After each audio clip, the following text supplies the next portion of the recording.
Okay. So, I want to talk for a second about it's not really representation. It's more like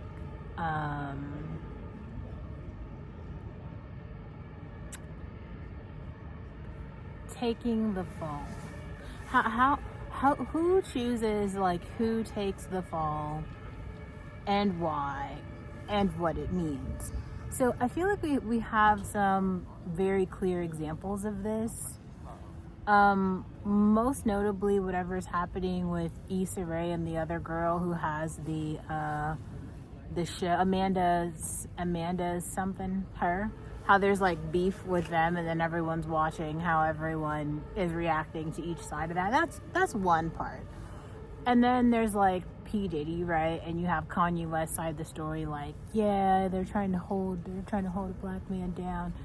Then there's another example. Okay, then we have like the controversy with DDG and the Fresh and Fit guys. So we have like a few current examples of like people having this adversity and then watching like what happens on each end of the adversity. Now, I feel like there's just so many examples. This is why it's like kind of stressful, and I don't really write or talk so much about work because like I feel like it's always me who ends up like teaching someone a lesson. There's actually no lesson to learn from me. Like the only lessons that you could learn from me are just about racism, which is like, and the like I don't try to fabricate things, and I just present as I am. And I think here's the part that other people don't see. So I think there's this whole thing with society. Like I think I made another video about that, the Thumbtack story. If you want to go hear that one, go listen to it. The Thumbtack story though was basically one of my managers telling me like, you know, it's not fair. Like if you see thumbtacks on the ground, pick them up and make it better for the other people. Here's what I would respond to that. Fuck the other people. Like no, like this society. This is why I feel like since that conversation specifically, I've like honed in on making very particular content for black girls. Like we as a collective are kind of down bad and we need to get better. But we actually are getting better with these strategies from the internet. It's a weird thing to say. It's fucking strange. Like to seriously be sitting here like, yes, we can all learn and grow together from the internet, except like we can all sit here and learn together from the internet. It's a real thing. Like it's kind of wild to say, but it's a real thing. So, but if you're not a member of that community, this is almost like a PSA for you, because I know there's always people from like my real life who end up like finding their way to the content. So here's my like PSA to you. Learn the whole story. Learn the whole story. Like just see things from both sides. I'm encouraging you to do this, but it isn't required. Like this is the side for me. Like I come to this space to explain my side of the story. The really sad part is there's this push to say like you guys, if you haven't noticed, so Yara Shahidi started this Optimist podcast. Now obviously like I'm extremely pessimistic. I am not optimistic about the future of America. I'm not optimistic about integration. I'm not optimistic about education. There's really no policy that I think is effective and is going to work. The only effective policies or sort of change that I see coming is like Africa will develop. That is what like I know to be true. Everything else I kind of feel like is like on the down and down. Like, and it isn't getting better. That's not really scary for me because I'm black. But like, what does that have to do with everyone else? Right? Because like, that's what I mean. The other people who like tap into my content, what are you supposed to learn from this? And I think like there are some adults in society, and I mean, I consider myself an adult as well, but they believe that like by like teaching like hypothetically me, but then in reality me, like teaching me a lesson is going to like allow their community to have some like lesson, right? When the lesson is built on false premises though, it kind of breaks the chain. what I mean by that, let's say like it's kind of the idea of like, you know, the story of the father who he's a thief because he steals bread, but then he steals bread to feed his starving baby. So there's like levels to it. It's like, oh, well, it's not just like thievery. It's also like hunger and food access and all of these things. Now, I'm not saying that's not my story at all.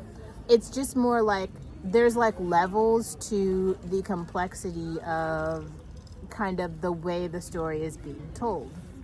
Now, one thing I've made sure to do, and I think this has been extremely effective for me, there's always one or two people who I tell the honest story to. If you're subscribed here, though, between here and my Patreon, you will get the full story if you wanted. I rant enough to where, like, I just express my feelings via video blogs. Like, that's the way that I have personally learned to cope in the world. And it just works for me. It works for me now. Maybe it's like, oh, I don't know what has gotten me here that has made this be the thing where like it works. But it just works. Like I cope by like thinking about my feelings, talking about my feelings, and then sharing my feelings with you guys. And then you guys comment on them. And then sometimes I go back and I watch it and I think about what I was going through when I made that content. A lot of the time though, when I'm going through something, especially something that's like kind of difficult now, and I want to also give like kind of an insert here. I highly recommend, if you are watching this channel, go watch, and maybe not today, but like go watch all of the videos on the Brown Exotical channel. I'll link her video or her channel below in this one. But she has done something that I hadn't seen before, because so often I would go through things and I'd be like, damn, like I'm the only person going through this. I didn't really have words to express like exactly, you know, like why am I going through this? Oh, it's so unfair, blah, blah, blah, blah, blah. And then she made that channel and I was like, wow, like she just put words to something that I have been completely unable to explain. And for me, that was a game changer. Like that changed everything. So there, I mean, I guess I'll link like a couple of the videos that I feel like broadly describe kind of the sentiment that I'm feeling, but it's more like sometimes you are there as a pawn. Like you are there in these places. Like I think here's another thing, and I will like come back to this. I truly believe there's quite a lot of people in the Western world who use like media, the rappers, the Sexy Red, the like Nicki Minaj or whatever. Like they are their preview and their roadmap into whatever they believe Black women are. It's not true. It's not accurate. It's propaganda, but it's effective on those people. The reason that like we have to exist here is because some people will go find the whole story and they'll be like, oh my God, that's not true. And they will, but if it doesn't exist, there's no option for them to be like, oh my God, that's not true. And then it becomes like almost true because there's nothing else. So, and I was kind of thinking about this as I was walking over, but I want to kind of explain this a little more. So remember when Fresh and Fit first came out with their channel? It was Fresh and Fit, and then it was also that guy, he's the guy who died, Samuel something. So all the red pill dudes were online and they were fucking eating this shit up. They were like, this is all true. Everything's true. Yay, it's all true. And then like if you were a girl living in society with any sort of like feet on the ground, you're like, some of the stuff that they're saying is true. Like some of the stuff about like attractiveness, like basically if you present yourself well and you look put together, you're gonna have more opportunities, like things like that. Like, okay, I'll give you that. But it was just like other things that they were saying are just wild. And then for them to like also just have the whole premise of the show is wild. It's like they have the same woman, they like pick out the same woman over and over again, and they like put her on the screen for them to be like, we hate you, you are the worst. And they just go on for like 45 minutes to be like, die, we hate you. And then all the men are like watching this and they're like, yay. And if you really think about like what that is like a lunatic crew. Like those are like men in society who you have to stay like far, far, far, far away from. Like, you have to know where those men are so that you can point the finger and be like, that right there, right there. Like, you can just look at the video and you can be like, right there, like, I know who it is. I'm not shocked. Like, this is what I'm saying. This is why I was making response videos too. Now our community is kind of small here, but it's not invisible. Right? And so where do we go now? Like, I think I truly appreciate I cannot believe that DDG actually came out and said something about what was happening with Fresh and Fit, because none of the other men are doing it. The other men agree with them. And for him to say, like, he acknowledged the fact that those men hate women. That was the first thing. He acknowledged that those men hate women. That's like a huge start. That is such a big start. Like, we could start the conversation from there, but that's a pretty fucking big start. And then he talked about just how, like, the guy is just corny, so corny. It's like, I know he's so corny, and people are just like eating the shit up, and it's so weird. It's so strange. But I don't know, I guess, like, there's a couple other things that happened. Like, I guess DDG was in Paris with Bia and they were having a good time. I guess I learned recently that he has like a sister or something. I don't know.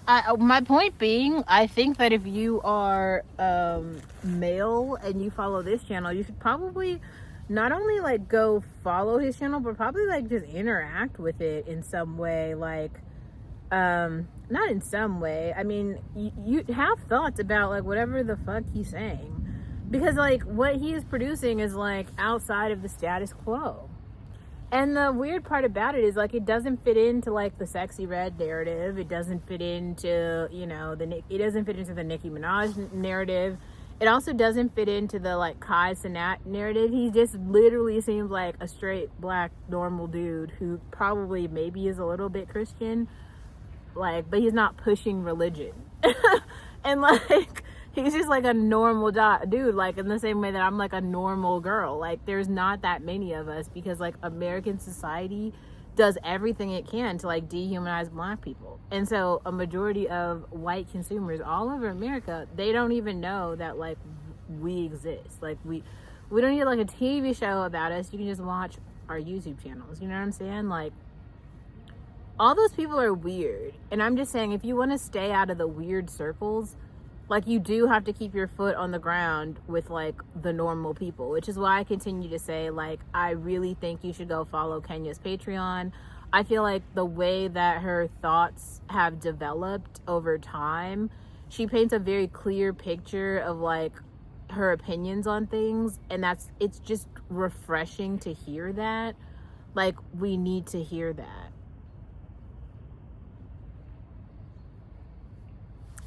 I don't know, like that is really important.